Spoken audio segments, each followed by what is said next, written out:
Et si votre smartphone devenait un peu plus qu'un simple téléphone? Et s'il s'imposait dans votre quotidien comme un véritable outil axé sur la créativité? Aujourd'hui, on parle des Reno 6 d'Oppo.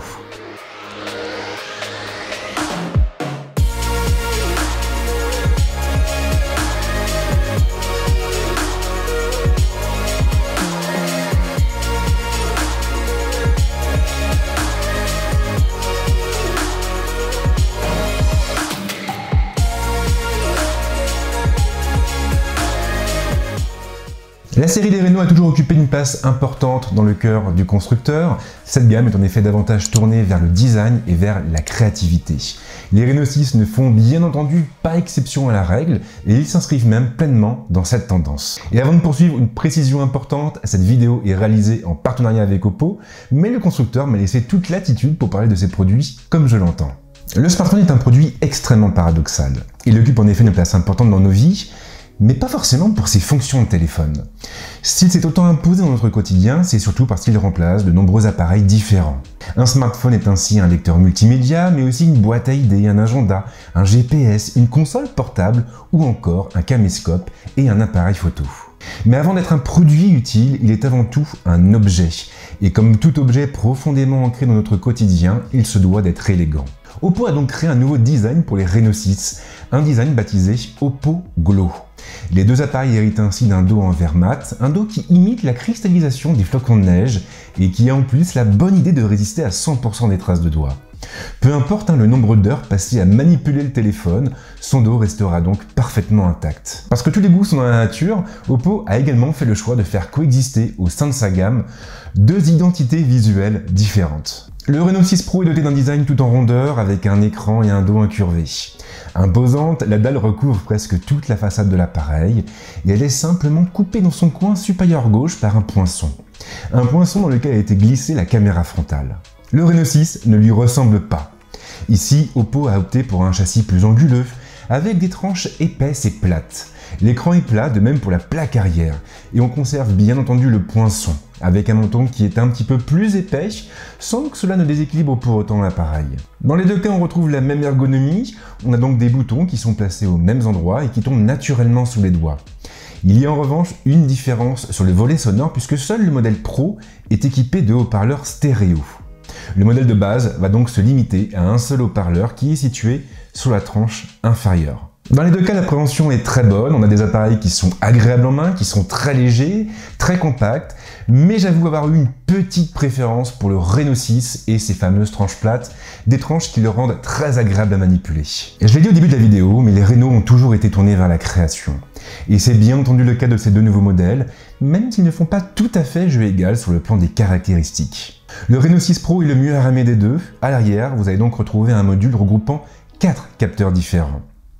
Avec un capteur IMX766 de 50 millions de pixels couplé à un grand angle ouvrant à 1.8 et équipé à la fois d'un OIS et d'un EIS avec un autofocus omnidirectionnel fonctionnant sur tous les pixels. Mais aussi un capteur IMX481 de 16 millions de pixels associé à un ultra grand angle offrant une ouverture à 2.2 et un champ de vision à 123 degrés. Ensuite, on a un capteur S5K3M5 de 13 millions de pixels couronné d'un téléobjectif offrant un zoom optique en 2 fois. Et puis, enfin, il y a ce fameux capteur de 2 millions de pixels qui est réservé à la macro. Le Reno 6, de son côté, se veut plus mesuré afin de conserver un prix de vente plus accessible. Il se limite donc à 3 capteurs à l'arrière. Un capteur OV 64B de 64 millions de pixels couplé à un grand angle ouvrant à 1.7 et doté d'un EIS et d'un autofocus, mais aussi un capteur IMX355 de 8 millions de pixels couronné d'un ultra grand angle ouvrant à 2.2 et offrant un champ de vision de 120 degrés avec un EIS. Et pour finir, on retrouve toujours le capteur de 2 millions de pixels dédié à la macro. Mais au-delà du volet purement technique, Oppo a aussi procédé à plusieurs optimisations logicielles afin de rendre ses appareils beaucoup plus flexibles et beaucoup plus polyvalents. Et s'il y avait un mot pour résumer, ce serait finalement celui-ci: intelligence. Les Reno 6 font en effet la part belle à l'IA et ils proposent ainsi de nombreux traitements visant à améliorer la qualité des clichés délivrés par leur entremise. La plupart de ces traitements sont invisibles à l'œil nu.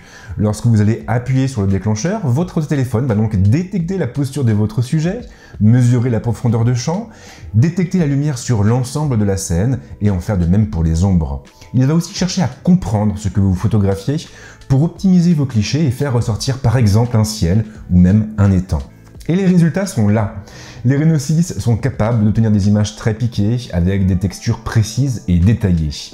La dynamique est bien équilibrée et les téléphones d'Oppo parviennent à conserver des résultats corrects même sur des scènes difficiles comme des contre-jours. L'autofocus réserve lui aussi de bonnes surprises. Les Reno 6 se sont montrés précis même avec des sujets en mouvement. Les Reno 6 conservent de bonnes performances en intérieur et lorsque la lumière vient à manquer. La balance des blancs est bien équilibrée et les deux appareils gèrent très bien la montée en sensibilité. Le piqué reste présent et ce même si l'on bascule sur le mode portrait. La dynamique m'a elle aussi beaucoup surpris, et dans le bon sens. J'ai eu l'occasion de shooter à la nuit tombée dans le parc qui se trouve près de chez moi et j'ai été surpris d'obtenir des images très détaillées dans les ombres et les hautes lumières, et ce alors même que l'environnement lumineux n'était vraiment pas facile.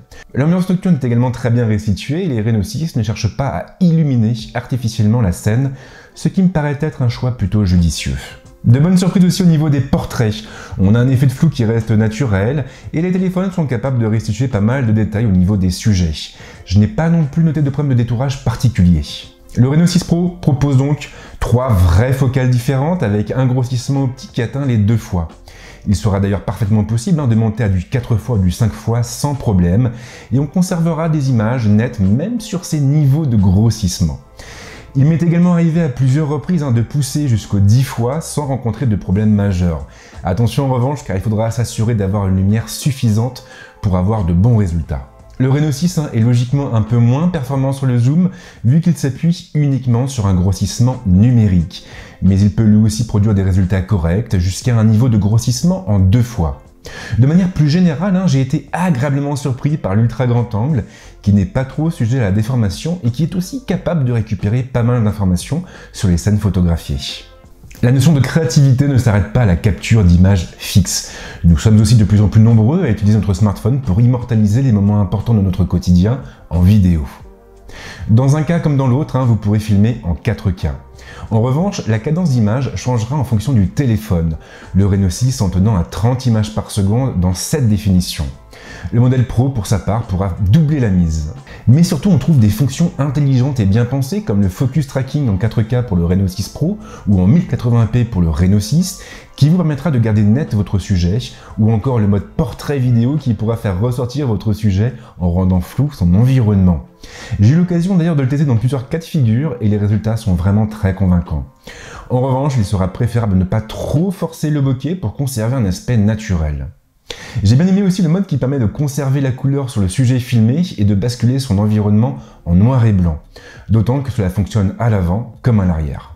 Les Reno 6 affichent de nombreuses différences sur le terrain de design, mais également sur un volet un peu plus technique. Dans les deux cas, on va donc retrouver des écrans AMOLED Full HD+, avec une diagonale de 6,55 pouces pour le Reno 6 Pro et de 6,43 pouces pour le Reno 6.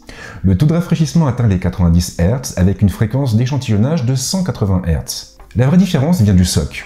Le Reno 6 Pro est en effet doté d'un Snapdragon 870 couplé à 12 Go de mémoire vive et à 256 Go de stockage, contre un Dimensity 900 associé à 8 Go de RAM et à 128 Go de stockage pour le Reno 6. Même constat pour la batterie, elle atteint les 4500 mAh sur le modèle Pro contre 4300 mAh pour la version classique.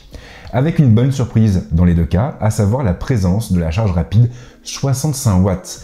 Une charge qui permettra même au Reno 6 de récupérer 100% de sa batterie en seulement 28 minutes. Mais les caractéristiques ne font pas tout et ce qui compte finalement, ce sont comme toujours les usages. On l'a vu juste avant, mais les Reno 6 sont de très belles machines à créer. Ils ne se limitent cependant pas à ce seul exercice. En réalité, leur écran se prête également très bien au multimédia avec une belle luminosité, des contrastes infinis et une colorimétrie à la fois riche et naturelle. Aucune crainte à avoir non plus pour les jeux. Si le Snapdragon 870 se prêtera extrêmement bien à cet exercice, le Dimensity 900 permet lui aussi d'atteindre de bonnes performances. Et le taux de rafraîchissement ainsi que la fréquence d'échantillonnage contribuent bien entendu au sentiment de fluidité qui se dégage de ces deux appareils en pleine partie. J'avais des craintes au niveau de la chauffe sur le Reno 6, notamment en raison de l'historique de Mediatek, mais je n'ai pas eu à déplorer de pic particulier, même sur des sessions soutenues sur PUBG Mobile. L'autonomie réserve elle aussi de bonnes surprises. Avec une utilisation soutenue, les Reno 6 tiennent facilement une journée et demie. Mais leur véritable force, finalement, c'est la charge. Le 65 watts de peau change complètement la donne. Alors je sais que la charge rapide soulève de nombreuses questions en termes de durabilité.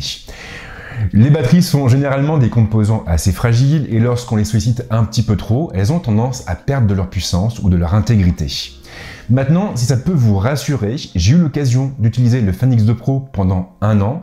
J'utilise le Fan X3 Pro depuis sa sortie et pour l'instant, je n'ai noté aucun changement au niveau de l'autonomie de ces deux appareils. Ce qui prouve, une fois de plus, le savoir-faire d'Oppo en la matière. ColorOS est présent à bord des Reno 6. Une plateforme que je vous ai présentée dans mes vidéos consacrées au Fan X3, mais sur laquelle il me paraissait important de revenir. La première chose qui frappe avec cette plateforme, c'est son interface.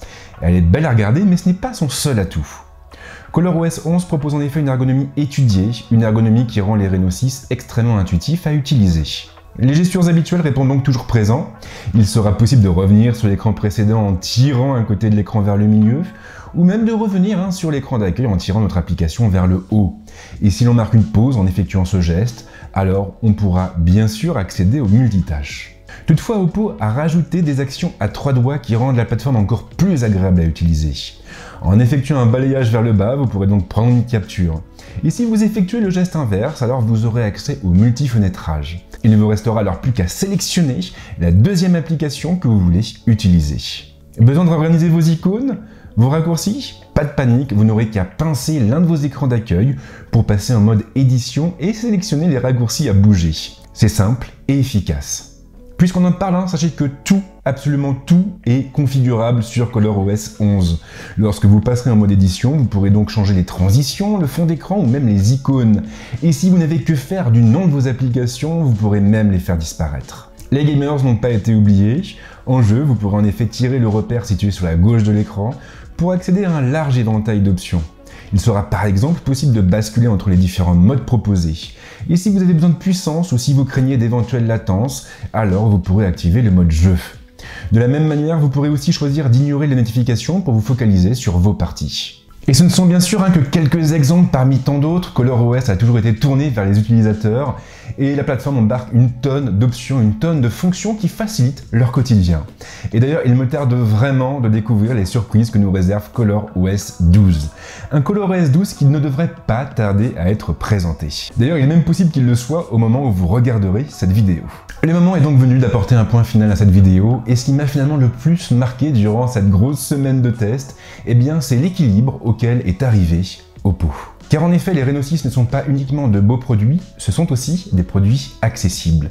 Ils sont respectivement proposés à 499 et 799 €, soit un prix bien moindre que beaucoup de flagships. Et le plus beau, c'est que pour ce prix-là, vous aurez des téléphones qui en imposent visuellement, qui sont dotés d'une fiche technique puissante, qui ont un écran AMOLED, qui offrent une belle polyvalence en matière de photos ou de vidéos, et qui bénéficient en plus d'une plateforme qui est tournée vers l'utilisateur. En tout cas, si vous avez apprécié cette vidéo, n'hésitez surtout pas à la partager, à la liker, et pensez bien sûr à vous abonner à la chaîne. En ce qui me concerne, je vous souhaite de passer une bonne semaine ou un bon week-end, et on se retrouve très vite pour d'autres vidéos. Ciao!